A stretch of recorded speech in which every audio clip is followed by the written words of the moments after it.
বলেন সুবহানাল্লাহ। আমাদের নাম মুসলিমিন কে রেখেছেন? ইব্রাহিম আলাইহিস সালাম। জোরে বলেন কে রেখেছেন? এবার বলুন তো দেখি মুসলিম অর্থ কি, মুসলমান অর্থ কি? আল্লাহ রাব্বুল আলামিন যখন ইব্রাহিম আলাইহিস সালামকে লক্ষ্য করে বললেন, ওয়া ইয ক্বালা লাহু রাব্বুহু আসলিম। হে ইব্রাহিম, তুমি আত্মসমর্পণ করো, তুমি মুসলমান হও। কি বলছে? তুমি মুসলমান হও।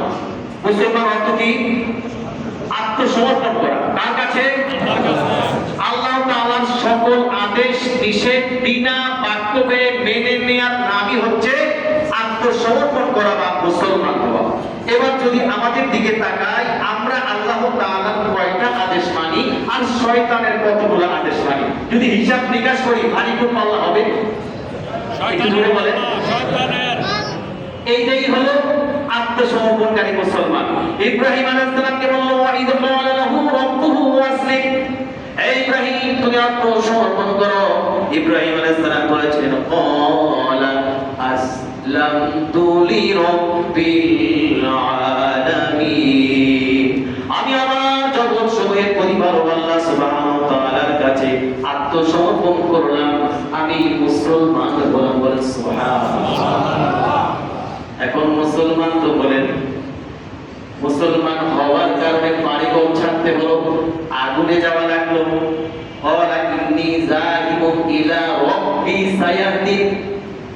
বাড়িঘর থেকে তিনি বের হয়ে গেলেন এবং বললেন, আমি চললাম আমার প্রভুর দিকে, আমার প্রভু আমাকে পথ দেখাবেন। তিনি বাড়ি থেকে বের হয়ে গেলেন। মানুষ পুত্র হাজর ইসলামকে নিয়ে সাথে গেলেন, আর কেউ তার সাথে ছিল না, এককভাবে তার স্ত্রীকে নিয়ে গেলেন। এই যে বের হয়ে গেলেন, আল্লাহর কাছে বলেন, রব্বি হাবলি মিনাস সালিহিন। কি বললেন? রব্বি হাবলি মিনাস সালিহিন। আয় আল্লাহ, আমাকে সালেহ সন্তান দান করো। আল্লাহ তাআলা তাকে 84 বছর বয়সে সালেহ সন্তান দান করলেন। আল্লাহ বলেন, ফাবাশশারনাহু বিগুলামিন হালিম। ইব্রাহিম রে, আমি তাকে অতীব ধৈর্যশীল সন্তানের সুসংবাদ দিলাম। অতীব ধৈর্যশীল সন্তানের সুসংবাদ দিলাম। সুবহানাল্লাহ। আমরা সেই আলোচনা করব ইনশাআল্লাহ। ইব্রাহিম আলাইহিস সালাম আল্লাহ তাআলা ঘর বানাবেন, তখন আল্লাহ রাব্বুল আলামিন এগুলো কোরআনুল কারীমের মধ্যে কোড করে দিয়েছেন। তিনি ছিলেন বাবেল শহরে, অর্থাৎ ইরাকে তার জন্ম হয়েছিল। কোথায়? ইরাকের বাবেল শহরে জন্ম হয়েছিল। সেখান থেকে তার বাড়িঘর ছাড়লেন। আপনারা সেই ঘটনা আমি বলেছি, ইব্রাহিম আলাইহিস সালাম আগ্রহ দিয়েছেন, এটা বললে আমরা আসল জায়গায় যেতে পারবো না। সেখান থেকে বাড়ি থেকে বের হয়ে আসলেন। তারপর অনেক লম্বা লম্বা ঘটনা ঘটেছিল। তিনি তার সন্তান হলো, আল্লাহ তাআলা বলেন, এই সন্তানকে নিয়ে কোথায় রেখে আসো?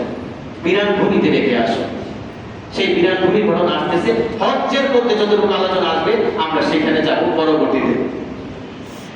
এবার ইব্রাহিম আলাইহিস সালাম যখন নাকি আল্লাহ রাব্বুল আলামিন, ওয়া ইয ইয়ারফাউ ইব্রাহিমুর কাওয়াইদা মিনাল বাইতি ওয়া ইসমাঈল রব্বানা তাকাব্বাল মিন্না ইন্নাকা আনতাস সামিউল আলিম। সূরা বাকারা 127 নম্বর আয়াত। আল্লাহ তাআলা বলেছেন, ওয়া ইয ইয়ারফাউ ইব্রাহিমুল কাওয়াইদা মিনাল বাইতি। স্মরণ করো সেই সময়ের কথা যখন ইব্রাহিম এবং ইসমাঈলকে আমি নির্দেশ প্রদান করলাম আমার ঘর পুনঃস্থাপন করতে। কি করতে? কাবা ঘরকে পুনর্নির্মাণ করার জন্য তিনি আল্লাহ বললেন ইসমাঈল আলাইহিস সালাম আর ইব্রাহিম আলাইহিস সালামকে। এখন তখন নাকি ঘরের ভিত তৈরি হয়ে গেল। তখন ওয়া ইয ইয়ারফাউ ইব্রাহিমুল কাওয়াইদা মিনাল বাইতি ওয়া ইসমাঈল রব্বানা তাকাব্বাল মিন্না ইন্নাকা আনতাস সামিউল আলিম। হে আমার রব, আমাদের এই ঘরটাকে আপনি কবুল করুন। সুবহানাল্লাহ জোরে বলে। আমাদের দোয়াগুলোকে আপনি কবুল করুন। দোয়াটা কবুল হয়েছে না ভাই? নাই? লক্ষ লক্ষ লক্ষ মানুষ আজকে এই হজকে কেন্দ্র করে, হজ ছাড়াও সারা পৃথিবীর মানুষ সব সময় এই কাবা ঘর তথা মক্কা এবং মদিনায় চলে যায়। কার ভালোবাসায়? আল্লাহ এবং আল্লাহ রাসূলের ভালোবাসায়। বলেন সুবহানাল্লাহ। আল্লাহ রাব্বুল আলামিন কোরআনে কবুল করলেন। আল্লাহ রাব্বুল আলামিন বলেছেন, ওয়া ইয জাআলনাল বাইতা মাসাবাতান লিন وأمنا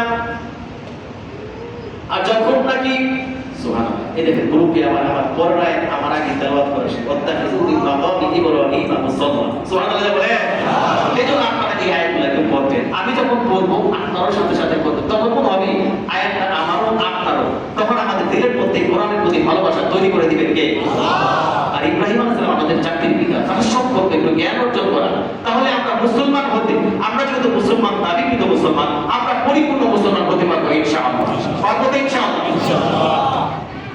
আল্লাহ রাব্বুল আলামিন ওয়া ইজআলাল বাইতা মাসাবাতাল লিন-নাস আর স্মরণ করো সেই সময়ের কথা যখন আমি কাবা ঘর